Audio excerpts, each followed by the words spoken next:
Bismillahirrahmanirrahim. Assalamualaikum warahmatullahi wabarakatuh.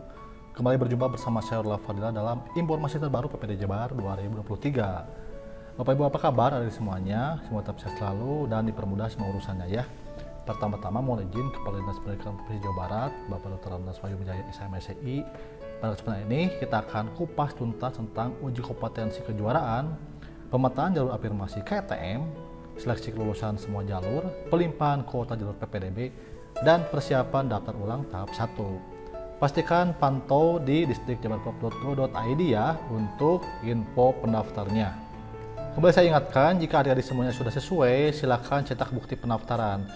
Karena ini akan penting ketika saat daftar ulang, beberapa sekolah akan meminta untuk print out bukti pendaftarannya ya. Nanti akan muncul halaman cetak. Tujuannya adalah di printer atau ke simpan sebagai PDF. Silakan simpan dan cetak bukti pendaftarannya. Baik, kita ada di sini 13 sampai 15 Juni 2023. Pemetaan afirmasi KTM, kemudian uji kompetensi jalur prestasi kejuaraan SMA dan SMK. Pemetaan ini dilakukan oleh Cadisdik, MKPS, Kepala SMA SMK negeri dan swasta. Kemudian uji kompetensi ini berdasarkan pos dari sekolah tujuan. Nah, nanti tanggal 16 sampai 17 Juni rapat koordinasi penyaluran KTM ke sekolah swasta, kemudian hasil penetapan PPDB, kemudian rapat Dewan Guru penetapan hasil seleksi PPDB tahap 1. Kemudian sekolah tujuan akan koordinasi dengan cabang dinas pendidikan wilayahnya. Nah, tanggal 20 Juni cek di website PPDB ya yang sebelah kanan yaitu hasil seleksi pengumuman hasil PPDB Jabar tahap 1. Nah, biasanya ini dilaksanakan lewat jam 12. Bisa cek jam 14 atau jam 15 ya.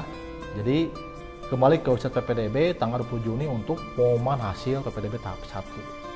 Kemudian besoknya tanggal 21 sampai 23 persiapan daftar ulang PPDB tahap 1. Bisa di website sekolah atau datang ke sekolah tujuan. Uji kompetensi sesuai dengan jadwal sekolah tujuan. Cek pada web PPDB Jabar di info sekolah atau bisa datang ke sekolah tujuan. Nah, ini seleksi dan penyaluran afirmasi KTM. Sekolah asal akan daftar kolektif atau datang ke cabang dinas. Nah, di sini akan seleksi online berdasarkan data pada website PPDB.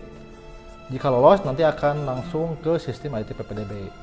Tapi jika tidak lolos, maka akan dilaksanakan rapat koordinasi Kepala Sekolah SMA Negeri dan Swasta, kemudian penyaluran dan input ke cabang dinas pendidikan wilayah, input dan laporan. Nah, di sini jelas sekali bahwa penyaluran afirmasi ini bagi pendaftar yang tidak lolos di sekolah negeri yang memilih pilihan 3 atau swasta. Baik, ini dia seleksi PPDB SMA. Di tahap 1 ini, untuk afirmasi KTM PDBK, disabilitas dan CIBI atau kondisi tertentu akan diseleksi berdasarkan jarak. Jarak dari mana? Jarak dari rumah ke sekolah nanti akan ditarik garis lurus berdasarkan titik koordinatnya ya. Nanti ini simulasinya jika ada jarak yang sama sampai batas kuota, misalnya kuotanya 100. Nah, di posisi 100 dan 101 ada jarak yang sama, misalnya 3 kilo. Maka akan diseleksi berdasarkan usia yang lebih tua. Jadi kita tidak bisa melihat ini adalah passing grade ya, meskipun di info pendaftar sudah ada. Kita cek jarak mana yang terjauhnya. Nah, itu akan sampai batas kuotanya. Sampai batas kuota nanti akan dilihat usia yang lebih tua jika ada yang sama. Begitupun dengan perbedaan antara orang tua atau wali atau anak guru akan diseleksi berdasarkan jarak. Nah, usia akan menjadi pertimbangan jika ada jarak yang sama pada batas kuota. Kemudian untuk prestasi nilai rapot akan diseleksi berdasarkan skor rata-rata mapel ya, nilai rata-ratanya. Kemudian jika ada skor yang sama sampai batas kuota, maka akan diseleksi berdasarkan usia yang lebih tua. Begitupun prestasi kejuaraan. Nanti jika sekolah yang melaksanakan uji kompetensi akan muncul skornya maksimal tanggal 15 Juni pada info pendaftar. Nanti akan kita cek ya. Untuk sekolah yang menggunakan piagam saja, ini nanti sudah muncul 100% dari nilai piagam. atau yang skor piagamnya 30% itu sudah ada di cetak bukti pendaftaran ya. Nah, nanti uji kompetensinya hari ini sampai nanti lusa. Setelah uji kompetensi akan muncul skor totalnya. Ini pun sama, ketika ada skor yang sama maka akan seleksi berdasarkan usia yang lebih tua. Jadi kesimpulannya, afirmasi, perbedaan tugas, dan anak guru nanti akan seleksi berdasarkan jarak. Jaraknya dari mana, yaitu dari rumah ke sekolah berdasarkan titik koordinat, dan prestasi nilai rapot dan kejuaraan berdasarkan nilai atau skor. Seleksi berdasarkan usia yang lebih tua jika ada jarak, nilai atau skor yang sama sampai batas kuota masing-masing sekolah tujuan. Begitupun seleksi PPDB SMK untuk tahap 1 afirmasi, prioritas terdekat, perbedaan tugas orang tua atau wali atau anak guru, maka semuanya akan seleksi berdasarkan jarak dari rumah ke sekolah sampai batas kuota. Nanti akan seleksi berdasarkan usia jika ada jarak yang sama, nah usianya yang lebih tua. Selanjutnya, prestasi kejuaraan ini sama dengan SMA ya, 30-70 atau yang 100% berdasarkan piagam. Nanti jika ada skor yang sama akan seleksi berdasarkan usia. Begitupun kelas industri nanti akan diperingkat dari yang tertinggi sampai yang terendah sampai batas kuota. Jika ada nilai yang sama di batas kuota maka akan seleksi berdasarkan usia. Jadi mau SMA atau SMK seleksinya sama berdasarkan jarak atau nilai atau skor berdasarkan jalurnya. Nah, jika yang penasaran dengan pelimpahan mau kuota SMA atau SMK, ini berdasarkan sistem aplikasi PPDB, jadi tidak manual ya.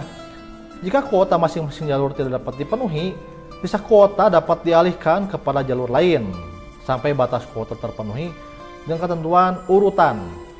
Pertama yaitu dari afirmasi, ini akan timbal balik ya antara KTM disabilitas dengan kondisi tertentu.